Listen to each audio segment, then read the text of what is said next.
Hey everyone, Russ Van Natta here. So excited for you to join us for this episode of the Memory Makers podcast, where our own Danny Gruening and the fabulous Scott Logan of Grand Station Entertainment are diving into maximizing your staff's talent. So this interview is a fantastic one. It's in a love language of empowerment and education that we are just such big fans of. Hope you guys get so much out of it. Be sure to take some notes. There's some fantastic points in here that we know you guys will be able to take away and apply. So with that, we're going to roll right into the interview and roll that thing, Mikey Mike.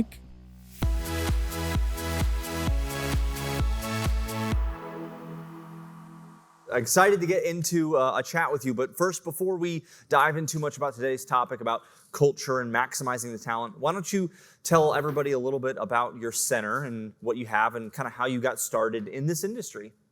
All right, yeah, so we have, we're in College Station, Texas, Texas A&M, home of Texas A&M, Aggies, gig 'em. Any Aggies? Probably not. Apparently we have Ohio State fans here, unfortunately. Yeah. No, not everyone's perfect. Nobody's perfect. So we have a 70,000 square foot facility. We have 40 lanes of bowling. We have laser tag, mini golf. We just got done with Creative Works designed it. It's a really neat project that we have. We have an 80 game arcade. We have 2 bars, and then we have a cafe in there. We had axe throwing, but we just took that out recently. So. How long did you have that axe throwing in? We had it for a couple of years, and I think there were some things that we probably could have done differently to make it work.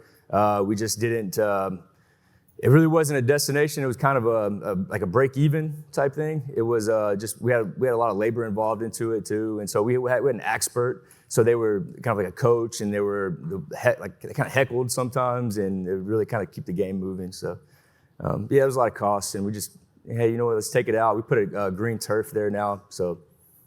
Yeah, it does a lot better now, actually. Well, that's good. That space does. So when you kind of rewind the clocks, you've been working as part of this business for a long time. Tell us how you got started in the business. So I would say my dad started grooming me at an early age. At 10, I was telling a story just a second ago that when I was 10 years old, my dad made me go to Walmart and greet 10 strangers, and I looked them in the eye, say, hi, how are you doing? That was terrifying for a 10-year-old to do, as you can imagine. But I think he was building a foundation for me of being in the people business. And that's what I think we are in, the people business, not just for our customers, but for our staff. But so over the years, I kind of worked summers in high school for a bowling alley. And then, eventually my dad decided to make it an FEC, and we purchased a place in College Station, and we renovated it to what it is now. And so I kind of worked I was going to school in Texas State and San Marcos. Had way too much fun. My dad said, stop wasting money. Come work for me. I've got this new project, and you can learn, what we're doing. And so I kind of started off as the arcade manager, probably the worst manager we've ever had in the history of Grand Station. We've 16 years of business, and I can, honestly say that with transparency because I was 22, so I was not knowing what I needed to know and wasn't doing the things I needed to do. But over time, I think I was like 27, I became the bowl manager, learning the ins and outs of the business a little bit more. And then I became the AGM, and then I became the general manager probably 7 years ago, and now I'm in control of the day-to-day. So let's rewind the clocks, because you just mentioned something interesting, that you feel you were the worst arcade manager in the history of your business. Right. You were 22 years old, maybe a little bit immature. Is that part of what it was? Yeah, I think I was trying to please everybody, and I wanted to be everybody's friend. I was the same age as the people I was leading, and so I didn't really have that mindset of like, oh, I need to develop these people. I need to make sure that they're doing this, they're doing that. And instead I was like, oh, these are my friends. They like me, so I want them to like me. And so I had that mentality, and that's always not the right mentality. And as I've grown, I want them to like me, but I also needed to know that there's a job that needs to be done first. And so it comes with developing those relationships and kind of like I view myself as an older brother type thing, trying to get them past some of the hurdles that I had in my way. And so I started a different approach and changing my mentality of like, oh, these are my friends, but more like, hey, these are people I want to see prosper. These are people I want to see grow. Even if it's not within our organization, if they go out somewhere else, I want to see them grow and do well and look back at their time with us at Grand Station and be like, man, I'm glad I was there. I'm glad I put in the work there. And it's really neat seeing that happen over 16 years. I feel like I'm a principal at a high school because I see all these kids come and grow, and then they leave and come back with their kids, and it's like, I don't know, same drama, different faces.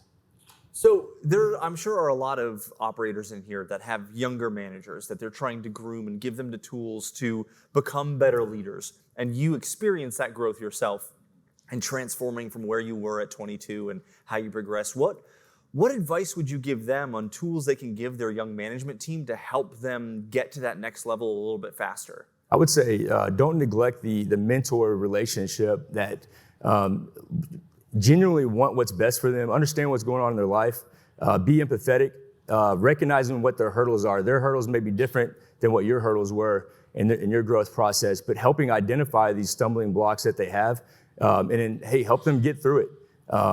And really, they're gonna once they start seeing that, oh wow, they really know what they're talking about. Wow, they have a vested interest in me. Then they're gonna be a lot more receptive to what you have to say. And they're going to allow you the opportunity to actually speak to them. And really, they're going to seek you out for advice more. And so it's really awesome seeing like the younger, managers and frontline supervisors grow and then develop within our organization. We promote from within. And so we try to build up everybody with the mindset of, hey, you're going to be the next up. So if somebody leaves or something happens or a position opens up, we want to be able to have somebody within our organization to just fill that spot.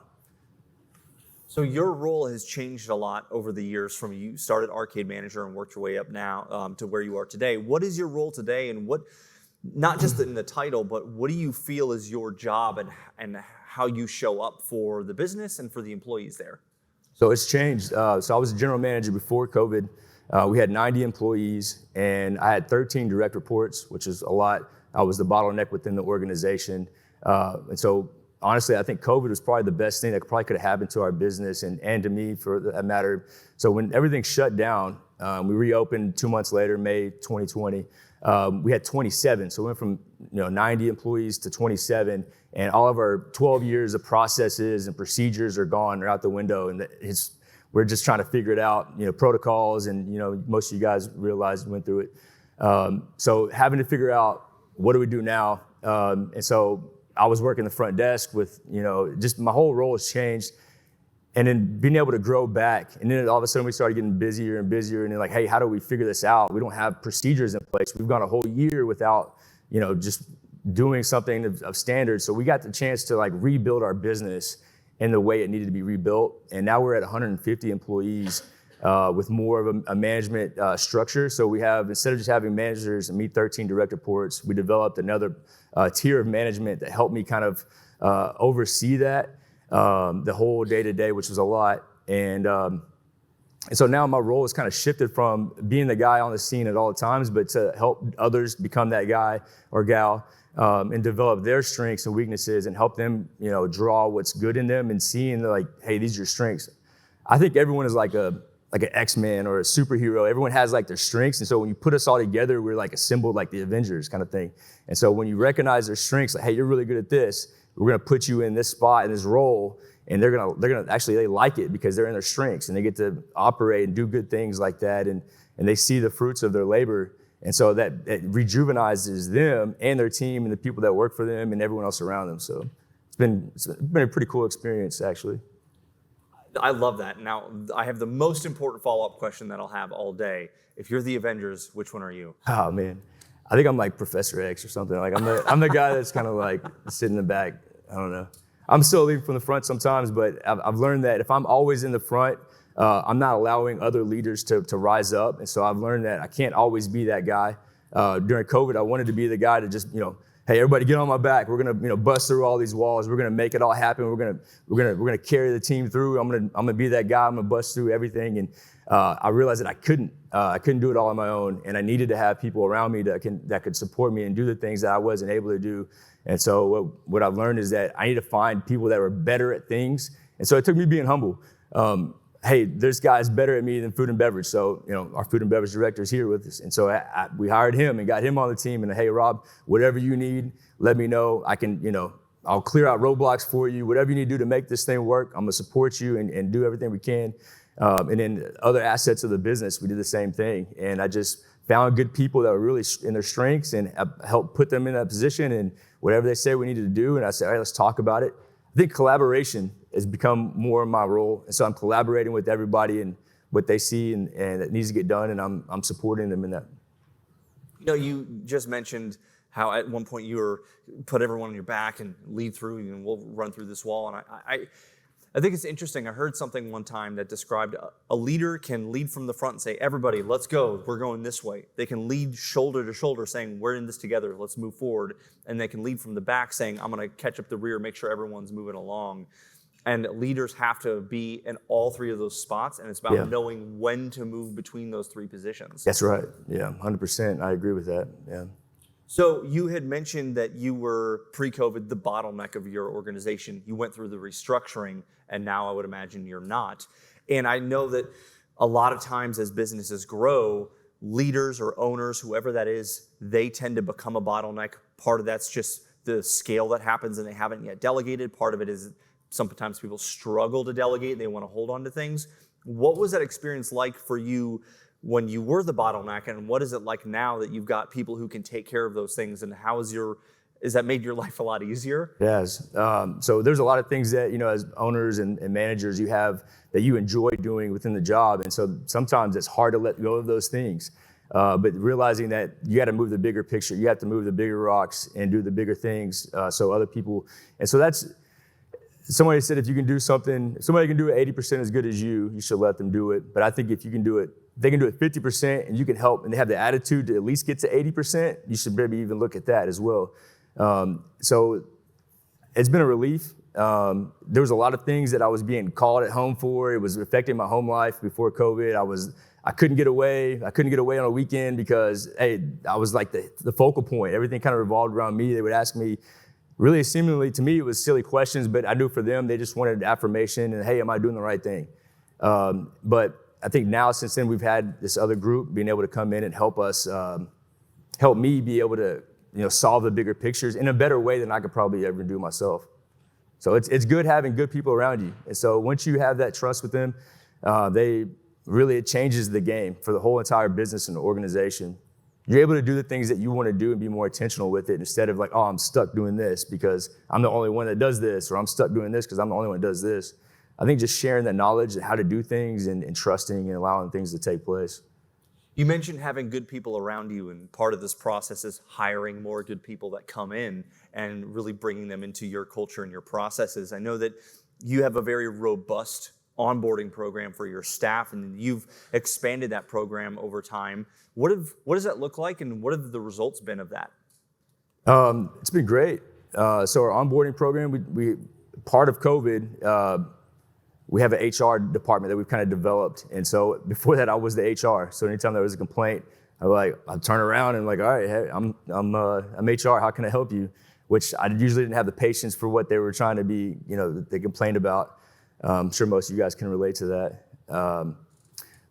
So now we have this onboarding program. We work with the BPAA, the Bowling Proprietors Association, and they have a onboarding structure with different modules. And so we have an actual day where they sit in and they go through all these courses. They learn basically their baseline knowledge of our entry-level employees has grown exponentially because in the past we have them do all the paperwork and then we just put them on the floor with a trainer.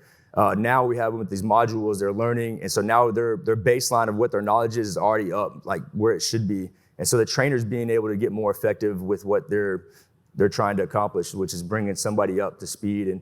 And one thing we're recently doing is focusing on acclimating these new people into the team, because you have these core groups of people within your organization usually that, they're friends, they kind of click together, and usually when you have a new person that comes in, they're kind of like shell-shocked. They don't really know what to do or who to talk to. So we're going to try and be more intentional now of grabbing those people and bringing them in, get them acclimated and get them in the group, introduce them to people like they were your family or your friend, and just treat them like that. And I think it's going to go a long way for us.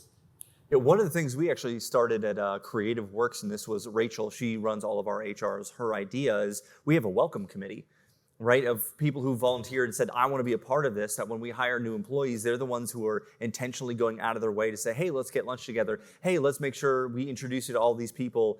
And the people who signed up to be a part of that love doing that. They love bringing new people on board, and it makes that transition process a little bit less of a, oh my gosh, what am I supposed to do? Who am I supposed to hang out with kind of a thing. Yeah, I love that. And you found people that's probably their strengths. That's probably their superpowers. They're welcoming, they're hospitable, and they just enjoy doing that. Whereas other people are just like, oh, I want to sit in the office and not talk to anybody and crunch numbers. And that's fine too. But if you try to get that person to be the welcome committee, it'd be kind of tough. But it may be good for them in the long run too. But I think it's awesome that you'll have like, hey, who wants to be a part of this committee? Yeah. So we're in an industry that's known for very high turnover, right? We have high school and college kids that work at our centers, and then they graduate to go to the real world, and then they move on. And even with all that, you very intentionally pour into your people and help develop them as human beings beyond the role that they have within your organization. Why do you focus so much on that, and what's been a rewarding part of that process for you? I think, like we said earlier, that it's the people that are sticking around or hearing them come back and saying, hey, look, I really appreciate everything you've done for me in the past. And you may not see it at that moment, but they'll come back to you like 4 or 5 years down the road and be like, hey, I really appreciate my time here. And they didn't realize what you were doing, but then now it makes sense. And then, or recently we had somebody that just applied and said, oh, my uncle worked here 10 years ago. And he said, I had to have this as my first job. And so that's rewarding. And just hearing those things, it's been so cool to hear. But I think part of it too is that we want people to grow. You got to recognize that we're not going to be able to hold on people forever. There's a Zig Ziglar quote. I don't know if you have it. Is it on there? No? I don't think I have. Oh, these are all your questions.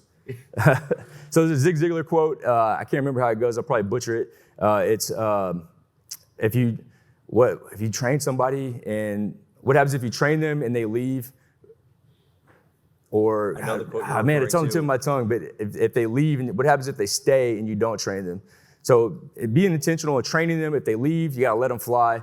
Just like your kids, you want them to grow and you want them to build this foundation. So if they do stick around, if they are nearby, they're going to be prosperous. If they leave and take off and spread their wings and fly, you want them to be able to fly on their own without needing your help. And so that's kind of our role as managers in our people business, is that we have to view these people as like our family, and we want what's best for them. And so we hire them with the intention of them, being productive members of our team. And so we have to treat them as such, and we have to understand that they're not equipped. And this generation is a lot different from, the 10-year ago generation. But there's still challenges on both sides. I think it's just recognizing and meeting people where they are and seeing their struggles and how they're different from the struggles of 10 years ago.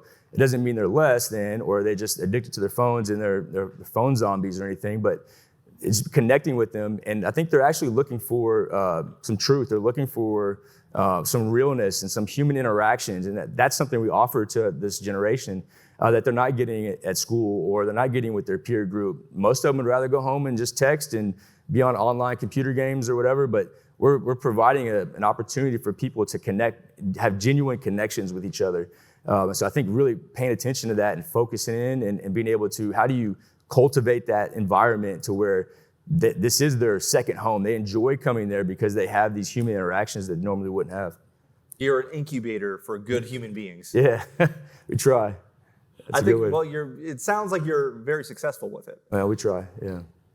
You're successful. Humble. We are. That's the imposter syndrome. Yeah. I think that when she was up here, I was like, man, she is speaking. Yeah, your dot's great. Thank you. She was speaking to me, man. I just, being the owner's son, that was something I've always battled against. Of like, oh, he's just there because he's the owner's son, and so that kind of put a chip on my shoulder a little bit. It's like, I'm gonna prove them wrong. So I always had this mentality of like, man, if I did something good, it was like, oh, he's the owner's son, he's supposed to do that. If I did something bad, they're like, oh, he's the owner's son, he can get away with it. So it was like, anyway I went, I was battling this stigma that I really put on myself, I think, a lot of times, instead of just focusing on the things that I needed to focus on.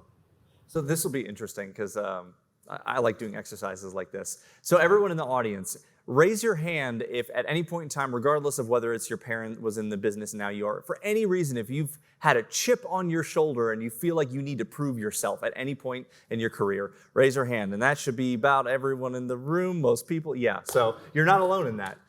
Definitely not alone. Yeah. So when you're going out and you're looking for new employees to bring into your culture, what are the characteristics, what are the personality traits that are most important to you? You basically, the foundational ones: eye contact, smiling, attentiveness. They're responsive. They're not.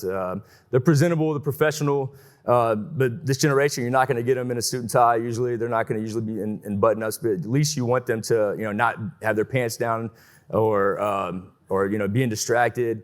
So you want somebody that's attentive and kind of look for coachability. Are they going to be willing to be receptive to constructive criticism? Most people, even adults, don't like constructive criticism. We take it as an attack at our ego and our pride. And so that's something that we also have to recognize that, hey, there are people with pride and ego as well. So are they going to be receptive? Are they coachable? And are they going to acclimate to the team? Are they going to add value to the team? So these are things that I think, you can ask all these questions. They can come equipped with skills, but if they already know it all, how coachable are they going to be? So these are some things that you need to be paying attention for.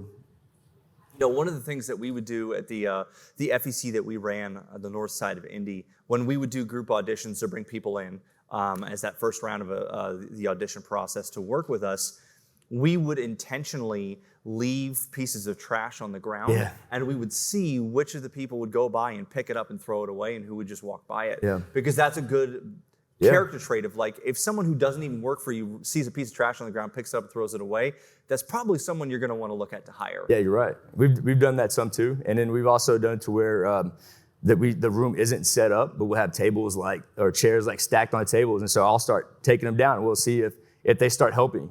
Sometimes people will just stand back and just let me do all the work and okay, this isn't going to go well.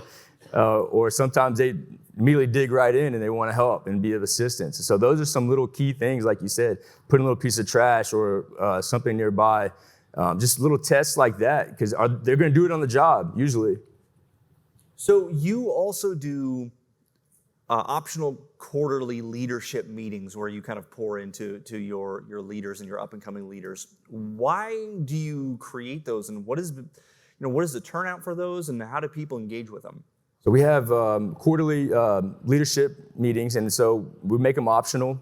We first started with forcing all of our frontline supervisors to show up, but what you'll find is that people are falling asleep or they're not really wanting to be there. And so why force them to be there? If they're not wanting to grow, they feel like they already made it.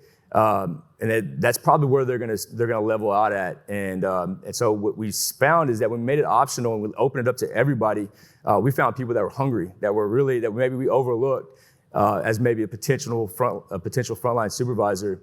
And so we were able to see, okay, this person's receptive to what we're teaching them. And we're teaching them not just the hard skills of how to do this thing or how to do this task, but we're teaching them foundational professionalism. Rob's got a course. Robert, our food and beverage guy over here, he's got a course that we're going to teach Sunday. It's about communication, pre-shift, mid-shift, and post-shift, the importance of it. And so we've been working on the logistics of it, and so we're going to highlight a specific part of our department that maybe other people don't really know about. And so our intention with this is, yes, we want to grow people within our organization, maybe potentially create new shift leaders, new manager on duties, different things like maybe department manager at some point. But even if they don't and they go somewhere else, hey, they can add value while they're here. They're more informed. And that's another thing, is the more informed they are, the more knowledgeable they are, the more their decision-making skills are going to be better, because they understand the why. They understand why we do this. They understand how we're supposed to do it, and they understand what it is that we're doing. And so that piece right there is undervalued in a lot of places. You have to take the time, and and most of you guys have probably realized when somebody's being impatient with you, they're not taking the time to teach you these steps. And so they're frustrated with you because you don't already know it. So we have to recognize that sometimes we are like that with people. We have a lot of things going on. And so recognizing that, hey, they're our kids in a sense, they don't know what they don't know. And so being patient and walking through them where they are and teaching them these steps to get to a higher level. And you'll be surprised when you take the time and you recognize people that are being receptive and working with them one-on-one, being intentionally pouring in on them. And they're going to grow, and they're going to grow within your organization, and they're going to make others better. I mean, it's just a compound effect. It's great. So when you're looking to find new employees, right? Yeah, I know we talked before this event, kind of walking through some of the things that we wanted to chat about on stage, and you had mentioned the way you use social media to find new applicants. What has been the best platform for you to be able to bring in those applications of good people? So we use Snapchat. Snapchat's been pretty helpful. Most of the Gen Zers are there. if you put it on Indeed, you're probably not going to get some Gen Z people. It depends on what you're looking for, actually. If you're looking for a manager or in management, maybe Indeed would probably be a good spot.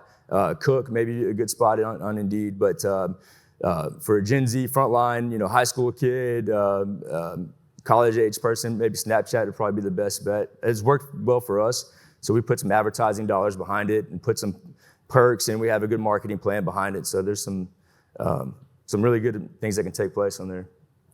You are also in a college town, because you mentioned that you're in College Station, Texas, with Texas A&M.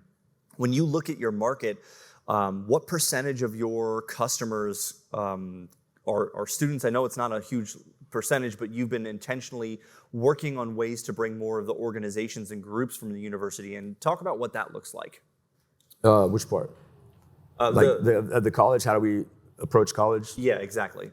So we have some student games. We have 50 to 60,000 new students that come into our area every year, and so we take for granted that those people probably don't know about us. And so we've been more intentional, and we try to be there when they have a fish camp, is what they call it. And so we try to be present or nearby with that, and we try to figure out a way how we can be more visible.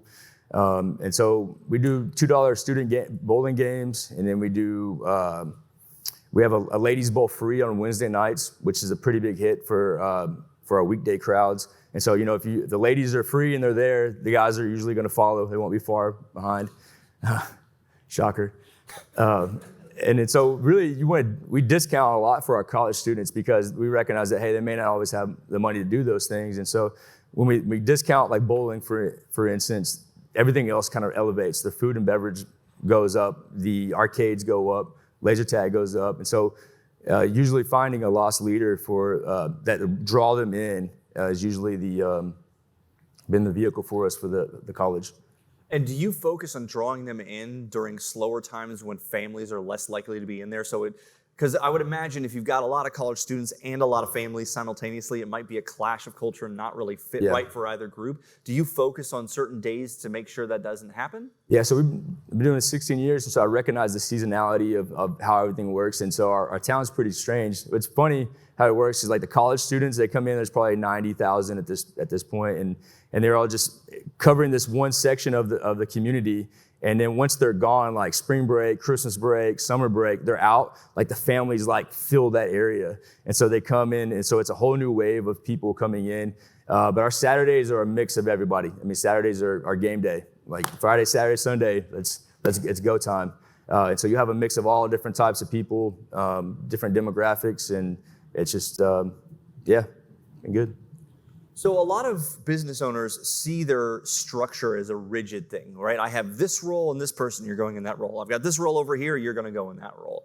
But through our conversations, you kind of have a more fluid approach to it. Can you describe what that looks like and how you approach the skill sets and strengths of your staff members? So I think part of it is starting with my self-awareness of myself, like what my strengths and weaknesses are. And if I had a bunch of people that were just like me, we'd probably be in bad shape. If we had, so like I said earlier, everyone's kind of like an X-Man, an Avenger type things. Everyone has their superpowers. So some of the positions will be pretty stationary, like food and beverage needs to be on top of stuff. And then, HR, you have IT type things. And we still need to be able to figure out, okay, where is the need within our organization? And one thing that we recognize is that the HR aspect of it is the human resources, the development of our staff. And so are we being intentional? Are we consistently training from each person? Is each person coming in an organization and they're having the same shot and having the great trainer? And so that's something that we've been more key on is getting people more consistent training across the board. And so we have people that are doing several hats. And so we're carving out, not necessarily having this, here's your line, here's your square of what you do, but we're blurring those lines. And so they may have this role, but they may have a little bit of this. And so what I've had to do is that I've created an expectations sheet for each individual within my direct reports of like, hey, here's your responsibilities and here's your expectations. And so they're aware of what they're supposed to be doing. And this is all communicated up front. I'm not putting them in a weird spot that they didn't know or they're not prepared for. This is something that we've talked about and we've discussed, and they agreed, like, yeah, this is my strength. I really enjoy it. I get thrill from doing orientations. We have a guy that just loves acting. And if he wasn't working for us, he'd be acting somewhere in a commercial. I mean, he's a hilarious guy. He wanted to do orientation, and he had this little bit to where he has a wig, and he like comes out and does like Grand Station Feud, and like, so he'll have like, they'll do the orientation, and then he'll ask questions about, hey, what is this? When was Grand Station founded? And so we'll have people, slap on the desk and be able to answer those questions. He just loves that. And so myself, I couldn't do that, but he's just such so charismatic and such a character that he just like thrives on that. So he's also our bowl manager. And so, hey, you're a bowl manager / HR. And so if we just had these rigid roles of just this one person, I don't know if we'd be able to have a role for that person. So just finding a need and finding somebody that can fill that need and do it well. And that's kind of like I said earlier, is that finding people that are better than you to do things, and then like kind of staying out of their way. It's like, hey, what do you need?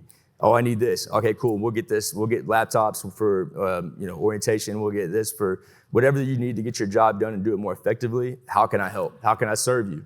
And that's kind of been my role, is trying to help foster their creativity, what they see, what I'm not seeing, and the collaboration effect between us and them is growing. And so that's kind of been my shift and how things kind of change. So it's almost like you're a football coach where you've got a system in your offense, but you recognize the strengths of individual players, and you're going to shift things to get them the ball more, to put them in a space where they can be most successful. That's an analogy that I've used before, is that during COVID, when there was no position, it was all so fluid. We're scrounging, trying to figure it out. I likened it to having 53 people on your team. Nobody has a position. And so you throw them out there in the field and you see what they can do. You're like, okay, you're a lineman, you're a quarterback. Okay, what else? What do we got? Oh, you're a running back. You're good at defense. So finding what their strengths are based on just watching them, and not limiting to you have to be this, you have to be that, you have to be this. Just seeing what they're good at and recognizing how that could impact the team and how could they change the culture for the better. One of the things that you had mentioned when we were talking before this event is that in May of 2020, you switched your entire business to be fully cashless. What was that transition like for you, and how has that paid off in the long term? And what were some of the maybe friction points, and what are some of the good things that have come from it? Man, we had a lot of friction points. So before that, we knew that before we opened, we knew we had to get more kiosks to be able to accept cash. So we don't want to not accept cash. We want to be able to, hey, here's your cash in here. And one of the things that we found on busy Saturdays is we'd have managers, we'd have 3 managers on a busy Saturday in the back office balancing registers. Nobody's on the floor. Everyone's in the back. Why is this one short? Why is this one? Who forgot the void? Who forgot the refund? Who didn't do this? Who didn't do that? And so they're racking their brains for 2 or 3 hours while we're busy during a shift change. And so that right there was a clear indication, we got to change something. And so if everyone's on a debit card, and so that we could promote and be able to have quick, seamless transactions. So we had a lot of pushback, oh, you're part of a government conspiracy, and you're oh, you're trying to do this, and no, we're not. Trust me, we're not in on that. We're just trying to make the best business sense. So actually saved on labor so much, because if you have one person on a cash register, they're responsible for that cash register. If you had another person who took from the cookie jar, right? So we eliminated that. So we had 4 or 5 people being able to seamlessly step into a register, and we'd be able to be more fluid. And so when I took the time to explain it, they would say all the time, they were like, oh, y'all are just doing this. And no, actually, sir, this is why, if you want to know why we're doing this, we're short-staffed, we're understaffed, and we're trying to make it work. We're able to be this and that. And then it's oh, okay. So even taking the time to inform your customers why you're doing the things that you are doing. And so if you're not there, your staff needs to know why you are doing the things that you're doing, because a lot of times they're taking the brunt end of it. And we get the bar usually gets the most friction for not having the cash. And so what we did is we bought a kiosk, put it right there. We got a point of sale system that will be able to take credit card or tips from the game card system. So that was one of the things that now the bar staff was on board with the new process. But it's just been so much easier. We had 90% of our transactions were credit card already. And so now it just kind of pushed us a little bit more that way. But we still, like I said, we still accept cash in our kiosks. And so really that's kind of a step towards building a loyalty program for us, to where we want people to have a balance on their game cards, to where they do come back and they have points that are saved up. They have cash that's on there, they can come back and use it another time. So we're kind of building out the loyalty part of all that. So one of the things you also mentioned that in 2019, your dad was the BPAA Proprietor of the Year.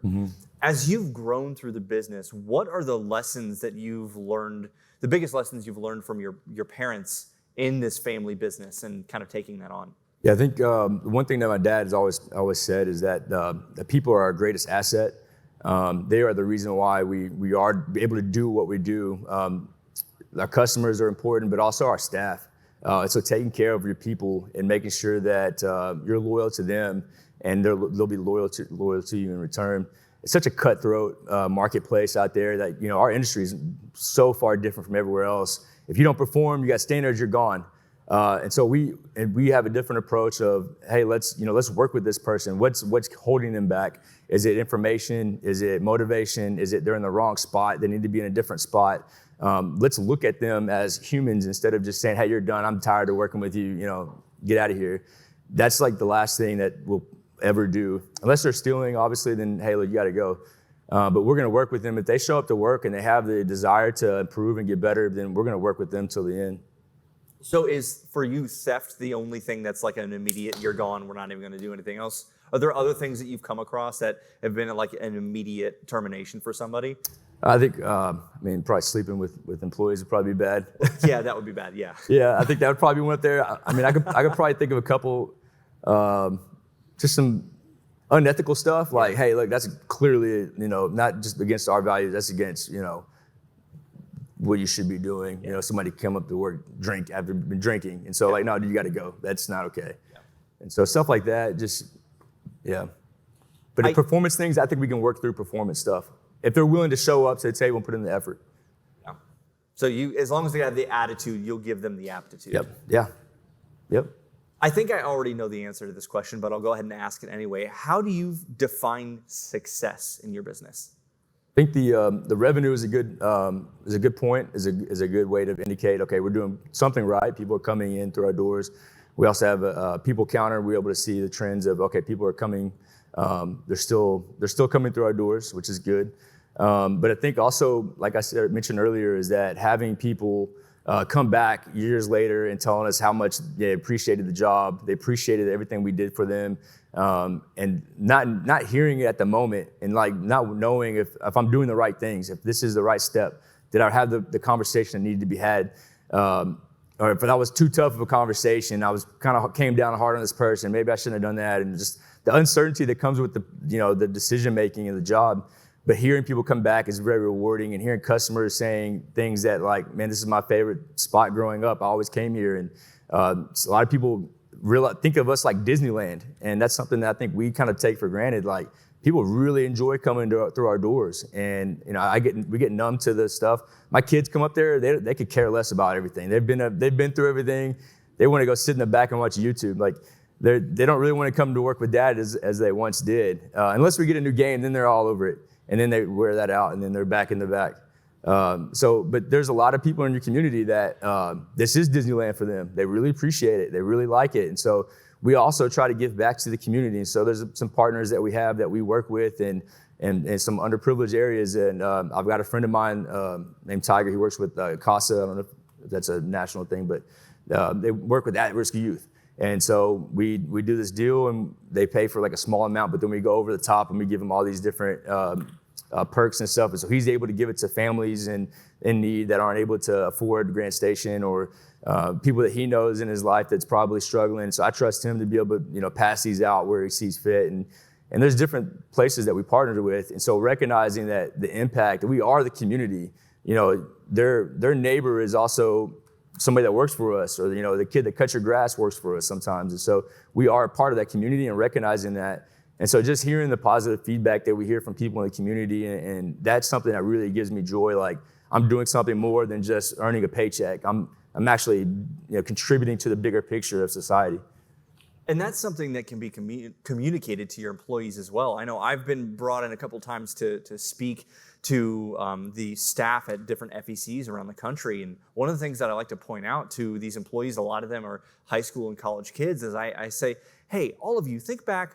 Do you have one birthday memory that sticks out as like the best birthday you ever had as a kid. It's something that's just a core memory for you. Your friends were there, just such a good time, and all of them nod and they raise their hands and they're like, yeah, that was great. And I say you have the chance to do that for somebody every day. Yeah. You have the chance to create that core memory for your customers every single day. And helping connect the dots with your team is a good way to show them the greater impact than, well, I'm just showing up and I'm working at a redemption counter and I'm giving out Army men and I'm going to collect the paycheck and I'm going to go home. There's a bigger picture that we can share with the team and get their buy-in from it. Yeah, I think you're right. Just basically, it's recreating their mindset, reframing the situation. You're not just showing up to work. You're doing something. You're being a part of something. People are coming here and they want to escape reality in a lot of sense. They may have had a hard day at work. They may have had a hard day at school. They want to come here and they're excited to be here. Are you excited to be here? And your facial expressions, it can go along with your smile can change the outcome on certain people's. And this is something we had a conversation with our leadership this past week. Is like, it's a crazy story. So we sell socks at our bowling counter. This is probably maybe 6-7 years ago. And it's probably one of the most profound moments that ever happened at work, among many. But anyways, so I told this lady, yes, the socks are $250. And she ripped me a new one. She went like in on me and I was shocked. I was like, man, I'm just trying to, this is how much the socks cost. I don't know what to tell you. But she just went after me. And after she left, she bought the socks and walked away. I looked at my friend Zach, or the guy Zach, and that works for me, and he said, I said, man, can you believe this lady? He said, yeah. He said, man, I wonder what's going on in her world to where she acted like that. And I just went, pow. Like there's something behind the actions. For her to just unload on somebody doing their job and I learned to not, at that moment I started developing thicker skin. It's not about me, it's about what's going on in these other people's world to why they would lash out at somebody that's just doing their job.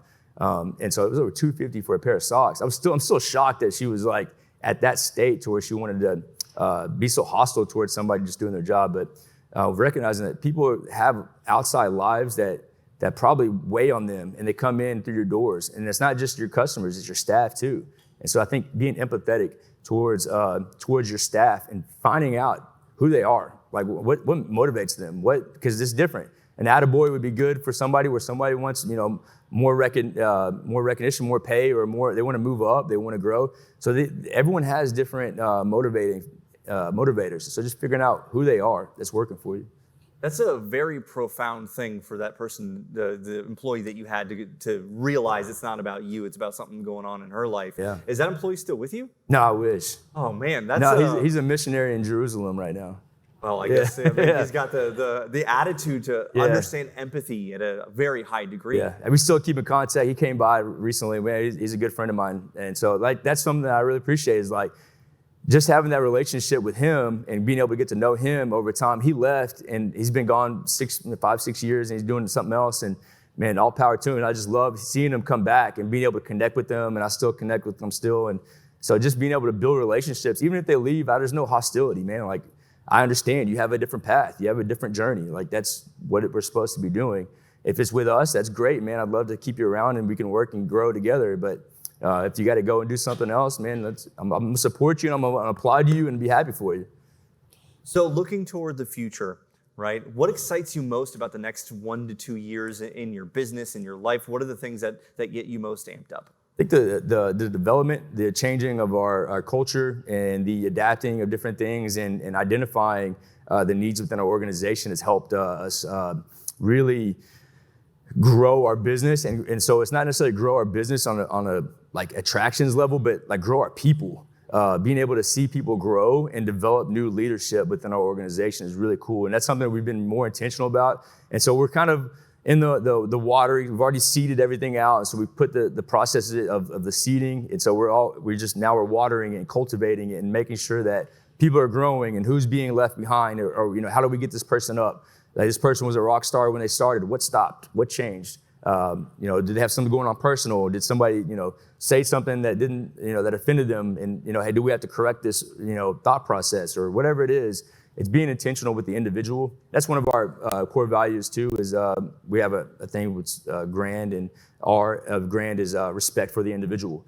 And so it's not just for our customer, but it's for the individuals that work within us. And so having respect for them and understanding that individuals are unique. So just seeing that really take take hold and being able to really be intentional about these things is really cool to see. The fact that the thing you're most excited about is growing people is part of the reason I wanted to have you on the stage and share some of your insights. Well, I think that's a really great spot to wrap up. Thank you so much for your time and sharing some of your insights and what's worked well for you. I really appreciate that. Yeah, man, thanks.